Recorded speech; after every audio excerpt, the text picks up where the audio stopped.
Assalamualaikum warahmatullahi wabarakatuh. Teman-teman kaum muslimin muslimat, mari rapat dengarkan nasihat mulia ini. Hakikat sang musafir dalam kehidupan kita.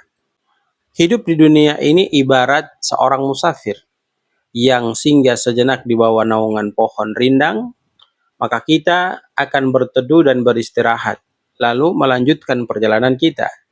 Janganlah kita membangun istana permanen di tempat persinggahan sementara kita ini.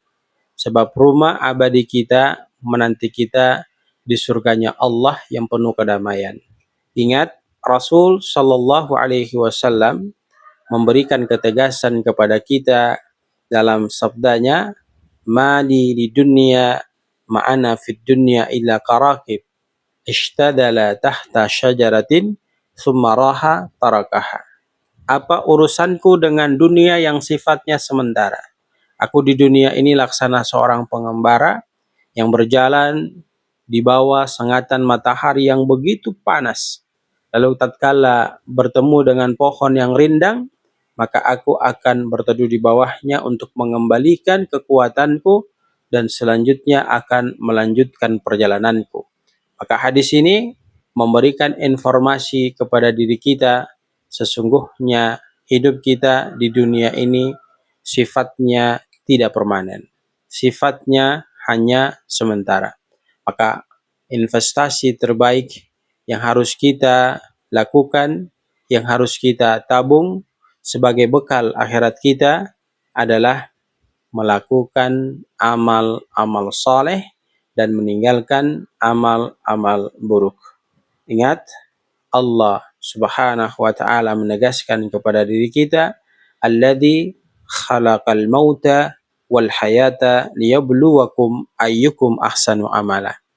Tidaklah hidup dan mati yang Allah ciptakan kepada diri kita tiada lain dan tiada bukan dalam proses penciptaan hidup dan mati kita itu Allah hanya ingin mau melihat siapa di antara kita yang paling baik kualitas amal ibadahnya kepada Allah Subhanahu wa taala.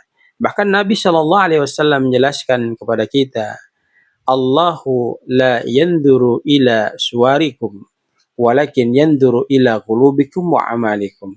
Allah itu tidak melihat rupamu berupa kekayaan, pangkat, jabatan, ekonomi yang engkau miliki, kekayaan yang engkau punya, rumah megah yang engkau miliki, mobil Alphard, kemudian mobil Ferrari dan seterusnya yang engkau punya, kolam renang yang begitu mewah di rumahmu. Tidak.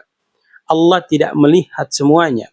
Bahkan Allah melihat hati kita dan amal kita yang akan Allah minta pertanggungjawaban di hadapan Allah Subhanahu wa taala. Maka jamaah yang sama dirahmati dan dimuliakan Allah, seyogyanya, sepantasnya, sebagusnya ketika kita memiliki jabatan, jabatan itu jadi jalan untuk mendekatkan diri kita kepada Allah Subhanahu wa taala. Ketika kita memiliki harta, harta itu hendaknya menjadi jembatan untuk mengantarkan diri kita dalam kedekatan ibadah kita kepada Allah Subhanahu wa taala. Ketika ekonomi kita bagus, maka ekonomi bagus itu hendaknya menjadikan jembatan bagi diri kita untuk mendekatkan diri kita kepada Allah Subhanahu wa taala. Dan Allah tegaskan, wa ma khalaqtul jinna wal insa illa liya'budun. Tidaklah Allah Subhanahu wa taala menciptakan jin dan manusia kecuali dalam proses penciptaan itu adalah untuk ibadah kepada Allah Subhanahu wa taala. Dari penciptaan hidup dan mati, Allah ingin melihat siapa di antara kita yang paling baik kualitas amal ibadahnya. Dari proses penciptaan jin dan manusia, proses daripada kedua penciptaan itu Allah ingin untuk melaksanakan ibadah kepada Allah Subhanahu wa taala. Maka jangan gara-gara kehidupan yang sifatnya tidak permanen membuat diri kita lalai dengan kekayaan yang kita miliki, jabatan yang kita punya, ekonomi yang kita merasa banyak, membuat kita lupa bahwa hidup kita sesungguhnya itu adalah di akhiratnya Allah Subhanahu wa taala. Share video ini kepada yang lain agar mereka bisa mengambil manfaat dari apa yang kita dengarkan secara bersama-sama. Barakallahu fikum.